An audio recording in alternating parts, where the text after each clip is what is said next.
편샘에 이유 있는 한국사 이야기 5번째 시간입니다.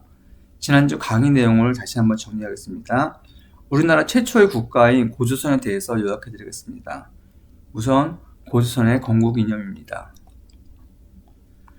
고조선 건국 당시 여러 부족을 통합하는 과정이었기 때문에 국가 통합 이념이 필요했습니다. 당시는 재정일치 사회였기 때문에 재정일치 합당한 정당성 확보가 필요했습니다.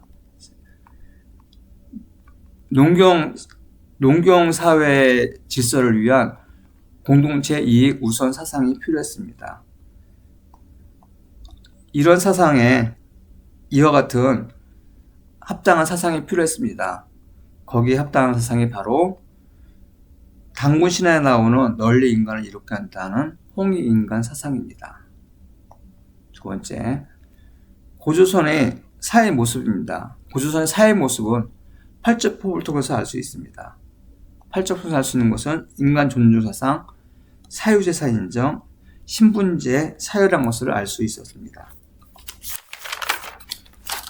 셋째, 고조선의 문화 영역입니다. 문화 영역을 알 수 있는 것은 탁자식 고인돌과 비파형 동검의 분포도를 통해서 알 수 있습니다. 집중적인 분포 지역은 만주와 한반도, 서북부 지역이었습니다. 그뿐 아니라 요소에서 산둥반도에 이르기까지 분포되어 있었습니다. 이것은 고조선 영역이 만주와 한반도 서북부였고 또한 요소에서 산둥반도까지 영향을 미쳤음을 알 수 있습니다. 넷째, 고조선의 흐름도입니다. 청동기 시대 때 단군왕검이 고조선을 건국하였고 위만조선에 이르러 철기를 본격적으로 받아들였습니다. 철기를 바탕으로 한과 진사의 중개무역을 통해서 강성하게 되었습니다. 강성해지는 고조선의 유력에 위협을 느낀 한나라는 고조선을 침략했습니다. 고조선은 1년 동안 버텼으나 신하의 배신으로 왕검성이 함락되고 고조선은 역사에서 사라졌습니다. 한나라는 그 자리에 한사군을 설치하였습니다. 이상과 같이 고조선에 대해서 알아보았습니다. 이번 주는 철기 시대입니다. 철기 시대는 약 2300년간 지속되었습니다. 철기 문화의 보급은 모든 것을 바꿔놓았습니다. 첫 번째, 농업 생산력의 비약적인 증가입니다. 철제 농기구는 청동보다 단단하고 날카로워서 깊은 갈기가 가능해졌습니다. 그 덕분에 한반도와 만주 지역의 단단한 토지가 개간이 유리해졌습니다. 토지 개간은 농경지 확대를 가져왔고 농경지 확대는 식량을 증가시켰고 식량의 증가는 인구를 증가시켰습니다. 인구의 증가는 국가 형성을 촉진시켰습니다. 둘째, 군사력 강화와 정치 통합입니다. 철제 무기는 청동보다 강하고 대량 생산이 가능했습니다.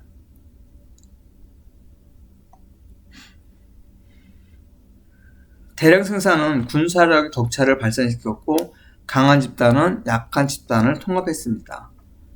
그러한 과정에서 소국이 통합되고 그 소국들은 연방 왕국을 만들게 되고 연방 왕국이 더욱 확대되어 초기 국가로 발전하게 되었습니다. 경제 구조의 변화입니다. 지금부터 철과 청동기 차이를 표를 통해서 말씀드리겠습니다. 청동기는 그 당시에 구하기 힘든 구리와 주석의 합금으로 비쌌습니다. 그렇기 때문에 귀족의 전유물이 되었었습니다. 철은 상대적으로 풍부한 설광석의 원료였기 때문에 대량 생산으로 가격이 점차 저렴해졌습니다. 그 덕분에 비교적 넓은 계층으로 확산되었습니다.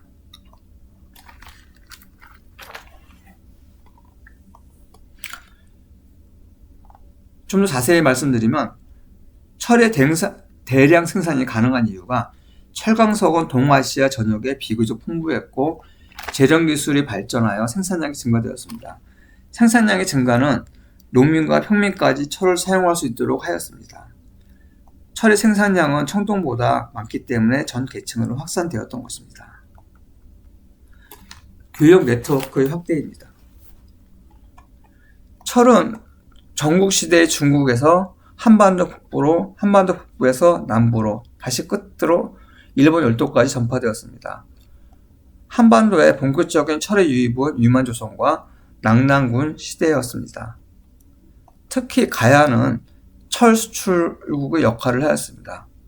철은 단순한 도구가 아니라 국제교역의 물품이 되었던 것입니다. 다시 한번 철기 문화의 확대의 핵심 요인을 알아보겠습니다. 철의 사용으로 통해서 농업 생산력이 증가되었습니다. 군사력이 강화되었습니다. 원료의 풍부함과 대량 생산이 가능해졌습니다. 국가 형성과 교육망 확대를 가져왔습니다. 철은 단순한 금수가 아니라 사회 구조 자체를 바꾸는 기술 혁명이었습니다. 특히 철제 농기구 변화는 매우 컸습니다. 첫째로 농업 생산력이 비약적으로 증가시켰습니다. 깊이 갈기가 가능했기 때문입니다. 철제 쟁기는 석기나 목재 농기구에 비해서 단단하고 날이 예리하여 깊고 단단한 토양을 깊게 갈 수가 있었습니다. 그 덕분에 수확량이 증가되고 휴경지가 감소되었습니다. 둘째, 경작지의 확대입니다. 철제 도끼와 괭이는 산림 배관을 쉽게 만들었습니다. 청동기 시대에는 주로 하천 주변의 비옥한 땅 중심이었지만 철기 시대에는 구릉지, 상가까지 경작지 확대가 가능해졌습니다. 실제 철기의 유적 분포는 청동기보다 훨씬 넓은 지역에 분포되어 있는 것을 확인할 수 있습니다. 이러한 이유 때문에 인구가 증가하게 되었습니다. 셋째, 잉여 생산물의 증가가 사회 계층의 분화를 이루었습니다. 생산량의 증가로 잉여 곡물이 생기면서 이를 관리하는 지배층이 등장했습니다. 잉여 생산물로 인해서 군사력이 유지가 가능해졌습니다. 이렇게 만들어진 사회 계층의 분화는 부족 국가 사회에서 초기 국가 형태로 발전시켰습니다. 국가 재정과 군사력의 강화, 곡물의 생산 증가는 조세의 수치를 확대시켰습니다. 철 생산 기술은 동시에 무기 제작의 기술을 발전을 가져오게 하였습니다. 중국의 전국시대 이후에 철제 농기구와 철제 무기 확산은 진한 제국을 성장하는 배경이 되었습니다. 즉, 철제 농기구 덕분에 강력한 중앙집권 국가가 등장했다는 소리입니다. 또한 철제 농기구의 사용으로 노동 구조가 변화를 이루었습니다. 철제 농기구는 노동시간을 단축시켰습니다. 그 남은 노동력으로 토목공사를 하게 되고 군사활동을 하게 되고 그리고 수공업을 발전시키는 데 가능하게 만들었습니다. 결론적으로 사회가 전문이 심화됐다는 소리입니다. 철제 농기구의 도입 후 변화 추이를 표를 통해서 다시 한번 말씀드리겠습니다. 경작 깊이는 얕은 경작에서 깊은 경작이 가능하겠습니다. 이 덕분에 생산량은 증가되었습니다. 그리고 경작지는 하천 중심에서 상권과 구릉지까지 확대가 되었습니다. 사회구조는 철제 농기구 사용 이전에가 부족 중심이었으면 도입 후가 사회계층이 분화되었습니다. 정치체계는 소규모 집단에서 초기 국가 형태까지 발전하게 되었습니다. 결론적으로 말씀드리면 철제 농기구는 생산력 혁명을 일으켰습니다. 생산력 혁명은 인구를 증가를 가져왔고 인구 증가는 계층 분화를 가져왔고 국가 형성의 기초가 되었던 것입니다. 철기 시대에 여러 국가가 형성을 가져왔습니다. 이 지도를 보면 만주와 한반도에 철기 시대 여러 국가의 위치가 나와 있습니다. 한번 자세히 보겠습니다. 맨 위에 부여가 있고 고구려, 옥조, 동해, 마한, 진한, 변환 등이 있습니다. 이것을 그냥 막연히 외우려면 너무 힘듭니다. 아래로 이렇게 외우시기 바랍니다. 맨 위에 뭐가 있어요? 부여가 있습니다. 부여 밑에 고구려가 있습니다. 고구려 밑에 옥조가 있습니다. 옥조 밑에 동해가 있습니다. 동해에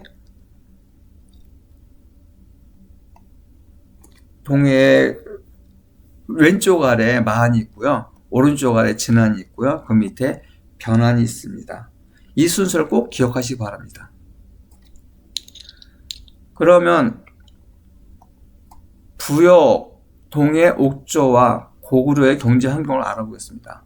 부여는 만주 송화간 유역의 평화지대에 자리 잡고 있어 농업과 목축이 유리했습니다. 동해는 한반도 동해안에 위치하고 해산물이 풍부했고 비옥한 땅을 가지고 있었습니다. 옥조는 한반도 동북부 해안에 위치하고 있고 해산물이 풍부하고 비옥한 토지를 갖고 있었습니다. 고구려는 압록강 유역의 산악지대에 위치하여 부여에 비해서 농경에 불리했습니다. 그래서 고구려인들은 부족한 식량을 해결하기 위해 농사, 목축, 사냥도 등 여러 가지 방법을 시도하게 되었습니다. 경제적으로 풍요롭지 못한 고구려가 어떻게 풍요로운 부여와 옥조, 동해를 정복할 수 있었을까요? 그걸 알아보겠습니다. 첫 번째, 고구려는 불리한 경제 여건을 어떻게 극복했을까요?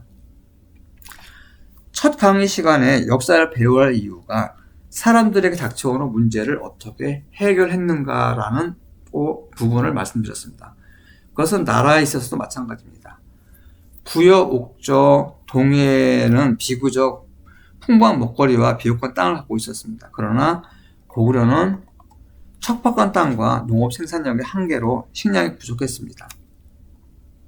고구려인들은 살아야 했습니다. 고구려는 살기 위해서 주변 국가를 약탈하여 식량을 확보했습니다. 이렇게 확보한 식량은 부경이란 약탈 복시 창고 보관 창고에 보관하게 되었습니다. 약탈 경제는 규모가 커지면서 약탈 중심에서 주변국을 정복하는 방식으로 경제 규모를 키웁니다. 그것이 바로 정복 경제입니다.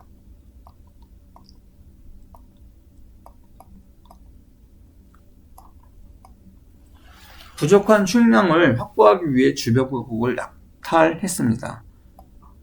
반복된 약탈 전쟁은 전쟁 경험이 풍부한 군사를 양성시켰습니다. 전쟁 경험이 풍부한 군사 덕분에 고구려는 강력한 군사력을 갖게 되었습니다. 또한 고구려는 어려운 환경을 극복하기 위해서 하나로 뭉쳐야 할 필요성을 느꼈습니다. 그래서 강력한 왕권을 갖게 되었습니다. 그 덕분에 부유했던 부여, 옥조, 동해를 정복할 수 있게 되었던 것입니다.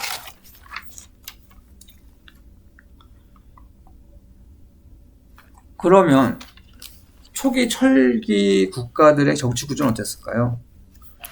이런 거는 무조건 외우지 마시고요. 서로 비교해서 이해하고 외우는 것이 효율적입니다. 정치 구조를 알아보겠습니다. 이 표 통해서. 부여는 왕과 마가, 우가, 구가, 적가 등 각 영역을 이들이 사추도를 하는데 사추도들이 각자의 영역을 통치했습니다. 그렇기 때문에 왕권이 미약했습니다. 초기 고구려도 왕과 각부의 대가가 각자 영토를 통치를 했습니다. 그 덕분에 초기 고구려도 왕권이 미약했습니다. 사마는 왕이 없고 신지나 읍차라고 불리는 군장이 통치하였습니다. 즉 초기 철기 국가는 왕이 있어도 왕권이 미약했고 왕이 없고 군장인 다스리는 나라가 많았습니다. 그럼 각국의 제천 행사를 알아보겠습니다. 부여는 12월에 영고가 있었고요. 고구려는 동맹, 동해는 무천, 사마는 5월과 10월에 제천 행사가 있었습니다. 그러면 왜 초기 국가들은 제천 행사를 중요하게 생각했을까요? 첫 번째, 정치 권력의 정당성을 보여주는 행사였습니다. 지배자의 권위를 신성화하여 내부의 결속을 강화하려는 목적이었습니다. 아직까지는 재정일치 사회였기 때문이죠. 공동체 통합의 기능이 있었습니다. 부족 간의 갈등을 완화하고 구성원 간의 유대감을 강화하는 역할을 하였습니다. 세 번째, 농경사회와의 관련성입니다. 농경 중심 사회에서는 하늘에 대한 신앙이 매우 중요합니다. 그러한 사례를 보여주는 것입니다.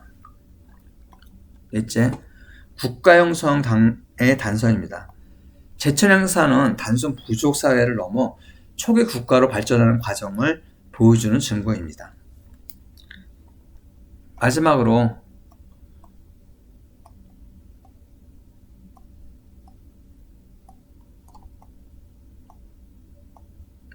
풍습을 비교해 보겠습니다.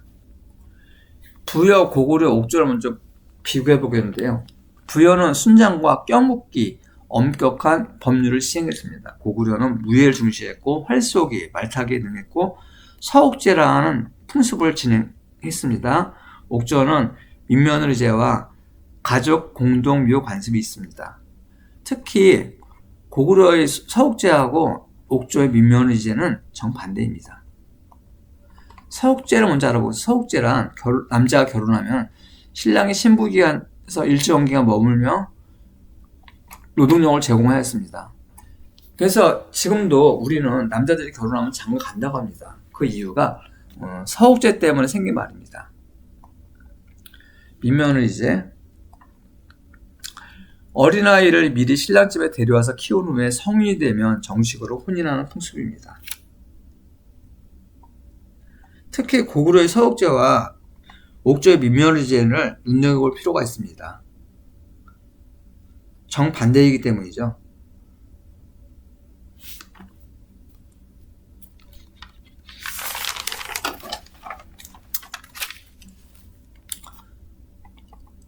다시 표로 돌아가겠습니다.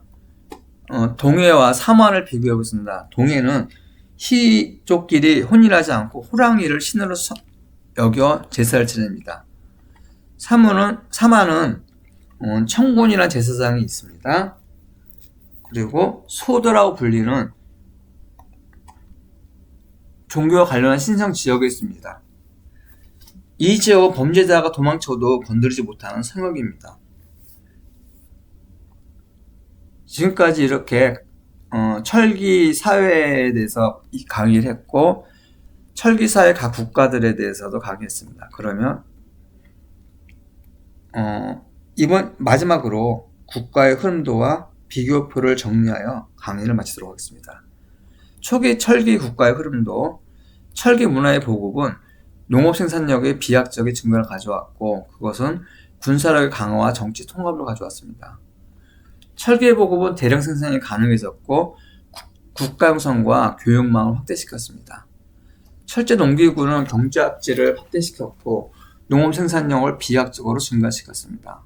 그 덕분에 잉여 생산물이 증가되었습니다.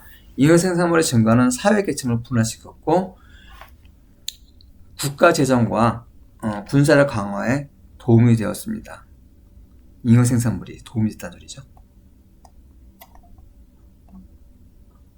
그러면 초기 철기 국가의 비교표를 보겠습니다. 초기 철기 국가는 무조건 외우지 마시고요. 표를 만들어 같이 외우는 것이 좋습니다. 정치 구조를 보겠습니다. 부여는 마가, 우가, 구가, 저가가 있습니다. 이들이 각자 영역을 통치했죠. 고구려는 왕과 각부, 대가가 있습니다. 각자 영역을 통치했습니다. 삼환은 신지, 읍차라고 불리는 군장이 통치했습니다. 제천 행사를 보겠습니다. 부여는 영고, 고구려는 동맹, 동해는 무처, 삼환은 5월, 10월 제천 행사가 있습니다. 풍습으로는 부여는 순장과 껴목걸이가 있었고 고구려는 서옥제, 옥조는 서옥제와 정반대인 민며느리제, 가족 공동묘가 있었습니다. 동해는 시족끼리 혼인하지 않는 풍습이 있었고요. 삼환에는 소도라는 그 신성한 지역이 있었습니다. 이상과 같이 정리하고서 강의를 마치도록 하겠습니다.